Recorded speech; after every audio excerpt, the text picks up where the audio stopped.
Ya bosku, jumpa kembali di channel ini. Jadi negara tetangga kita Singapura adalah satu negara kecil yang sesungguhnya nggak memiliki kekayaan sumber daya alam seperti negara Indonesia bosku. Tapi seolah negara tetangga kita ini itu berubah menjadi sosok pengekspor yang justru bisa memberikan banyak kebutuhan bagi negara Indonesia ya. Lidik punya selidik, ternyata banyak praktek kotor yang sudah terjadi di negara ini selama bertahun-tahun bosku. Ini berkaitan dengan mafia sumber daya alam negara Indonesia ini rela menjual bahan mentah sumber daya alam berharga negara Indonesia dan tidak mempedulikan terpuruknya negara Indonesia di masa depan bosku. Tapi semua belum terlambat ya. Saat ini Indonesia mulai sadar bahwa ada sesuatu yang salah dan harus dikoreksi oleh pemerintahan negara Indonesia saat ini bosku. Dan isunya hal inilah yang membuat negara tetangga kita Singapura akan mengalami kerugian yang signifikan bosku. Kenapa bisa? Dan kita langsung saja masuk ke dalam topik pembahasannya. Jadi selama bertahun-tahun banyak orang mengira Singapura ini bisa tumbuh menjadi raksasa ekonomi hanya karena kecerdasan dan letaknya yang sangat strategis bosku. Namun bagi sebagian pihak nih, negara kecil ini diibaratkan di tengah jalan mengambil keuntungan besar dari transit kekayaan alam negara tetangganya, terutama negara Indonesia bosku. Ini yang paling menyedihkan ya. Justru sumber daya alam yang melimpah yang negara Indonesia miliki itu lebih besar dinikmati oleh Singapura bosku. Padahal kita tuan tanahnya ya. Kita yang memiliki kekayaan alam tersebut bosku. Tapi kita hanya bisa menikmati secuil saja dari besarnya kekayaan alam yang bisa dinikmati oleh negara tetangga kita ini. Tapi hari ini peta permainan itu resmi berubah total bosku. Ini yang membuat negara tetangga kita ini mulai cemas ya. Indonesia mengambil keputusan berani melalui kebijakan ekspor satu pintu.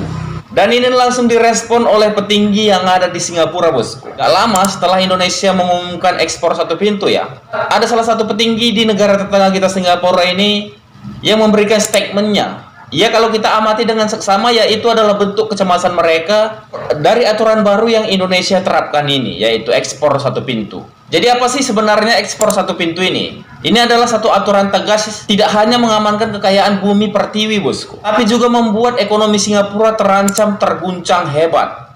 Lantas bagaimana hal ini bisa terjadi? Ya tentu kita mulai dari dasar terbentuknya aturan baru dan pembentukan PT DSI bosku.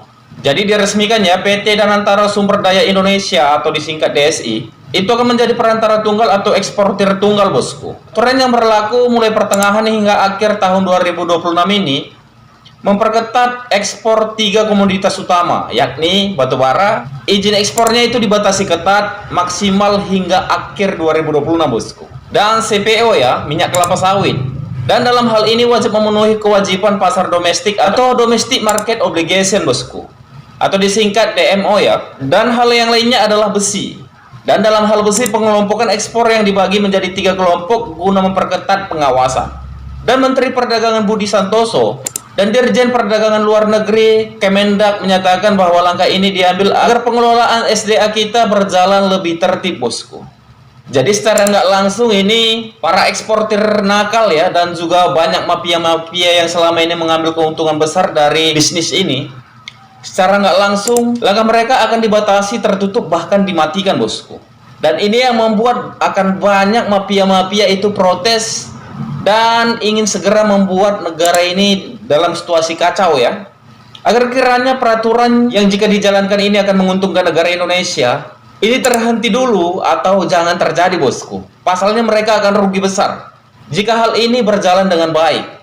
Dan simpang siur berita beredar ya, bagaimana siasat nakal Singapura yang dihentikan bosku. Kenapa dalam hal ini seolah negara tetangga kita Singapura yang paling panik nih? Ya karena selama ini banyak oknum nakal yang memanfaatkan celah di Singapura untuk melakukan praktik under invoicing bosku. Yaitu ini sejenis memanipulasi nilai faktur menjadi lebih murah ya. Yang artinya negara Indonesia hanya mendapatkan keuntungan sangat kecil bosku dibandingkan para mafia-mafia yang bekerja sama dengan negara tetangga kita ini. Dan kejahatan perdagangan ilegal ini membuat Indonesia merugi hingga triliunan rupiah setiap tahunnya. Ya tentu saja ya. Jadi dengan hadirnya PT DSI sebagai pintu tunggal otomatis menyikat habis para pelaku praktik nakal ini bosku. Jadi imbas nyatanya apa nih ya? Itu mulai muncul narasi negatif di Singapura yang menyerukan aksi sel Indonesia. Ini viral ya. Ya kenapa media Singapura seolah menyuarakan hal ini bosku? Ya karena tujuannya jika hal ini terus bergema di media sosial ya, tentu saja para investor yang selama ini menanamkan uangnya di negara Indonesia mulai cemas dan tentu ingin mengamankan uangnya dari negara Indonesia dan justru menaruhnya di Singapura, bosku. Hal ini akan membuat nilai rupiah negara Indonesia semakin hari semakin melemah pastinya. Namun dengan situasi kejadian ini ya, kita bisa melihat kekompakan dan persatuan netizen warga negara Indonesia. Jadi warga negara Indonesia terbukti membuat kita bangga ya. Justru nggak termakan isu sel Singapura ini, bosku. Bahkan netizen Indonesia juga ramai yang membalas seruan sel Indonesia ini yang menyerukan sel Singapura. Wow. Jadi seolah rencana media-media tetangga ini gagal total, bosku. Jadi dengan aksi sel Indonesia, pengamat ekonomi menilai narasi itu justru sebagai bentuk ketakutan mereka sendiri, bosku. Karena dengan aturan baru yang Indonesia bentuk ini, saham-saham perusahaan sawit di Bursa Efek Singapura dikabarkan langsung rontok. Jadi ngeri juga ya dampaknya jika negara Indonesia mulai serius membasmi hal-hal yang nggak baik di negara ini, bosku. Jadi walau demikian ya, Wakil Perdana Menteri Singapura, Gen Kim Yong, menyatakan bahwa pihaknya tetap menghormati kedaulatan kebijakan ekspor Indonesia. Ya jelas, mereka nggak bisa lagi berbuat apa-apa, bosku. Dikira bisa mendikte negara Indonesia, toh mereka akhirnya kaget sendiri. Negara Indonesia saat ini nggak bisa lagi diatur-atur dan mereka kendalikan sesuai kemauan mereka. Jadi sesungguhnya ini adalah wujud dari rasa nasionalisme ekonomi yang berlandaskan pasal 33 Undang-Undang Dasar 1945, bosku. Bahwa kekayaan alam harus dikuasai negara untuk kemakmuran rakyatnya sendiri ya. Juga Presiden Prabowo menegaskan sejak zaman Nusantara, bangsa asing datang ke sini bukan untuk berwisata ya. Ini harus kita catat. Melainkan menguras kekayaan alam negara Indonesia, bosku. Tapi memang itu fakta ya. Tapi sekarang negara Indonesia menolak dikendalikan pihak asing, bosku. Ini bukan cuma wacana omong kosong ya. Di lapangan juga kita bisa melihat bagaimana kinerja pemerintahan juga dinas yang terkait. Jadi bukti seriusnya pemerintahan negara Indonesia menangani hal ini itu bisa kita lihat pada Mei 2026 lalu, bosku. Dimana kita tahu TNI Angkatan Laut berhasil menggagalkan penyeludupan logam tanah jarang dan unsur radioaktif ilegal, bosku. Dan ini terjadi di perairan Batam ya. Ditambah lagi Kementerian Keuangan yang dipimpin Purbaya Yudi Sadewa juga menyerahkan data penyelundupan puluhan ton batubara ilegal ke Kejaksaan Agung. Jadi saat ini Indonesia benar-benar bersih-bersih ya. Lalu apakah negara Indonesia kehilangan pembeli karena aturan ketat ini? Jawabannya tidak, bosku. Karena informasinya konsumen besar seperti Tiongkok dan India terbukti tetap memborong kargo CPO kita hingga akhir tahun 2026 karena mereka memang butuh pasokan dari negara Indonesia. Jadi kebijakan ekspor satu pintu ini barulah satu kepingan puzzle ya dari rencana besar hilirisasi negara ini, bosku.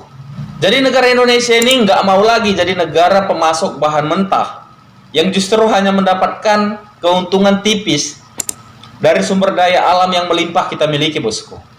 Dengan mengolahnya sendiri di dalam negeri, kita menciptakan nilai tambah ekonomi yang berkali-kali lipat dan membuka jutaan lapangan pekerjaan baru bagi masyarakat negara Indonesia.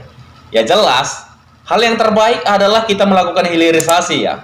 Jangan sampai kita sebagai tuan tanah justru kita sendiri yang merugi, bosku. Jadi kesimpulannya apa? Kesimpulannya adalah langkah tegas Indonesia untuk menerapkan ekspor satu pintu ini adalah jembatan menuju kemandirian ekonomi negara Indonesia, bosku. Jadi negara Singapura boleh saja cemas, namun bagi negara Indonesia ini adalah harga mati untuk kesejahteraan masyarakat negara Indonesia.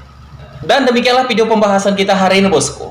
Berkaitan dengan video pembahasan kita hari ini, bagaimana nih menurut tanggapan para bos semua? Berkaitan dengan video pembahasan kita hari ini, tuliskan pendapat para bos semua di kolom komentar di bawah video ini. Dan terima kasih banyak telah menonton video ini sampai dengan selesai. Sampai jumpa lagi di video berikutnya.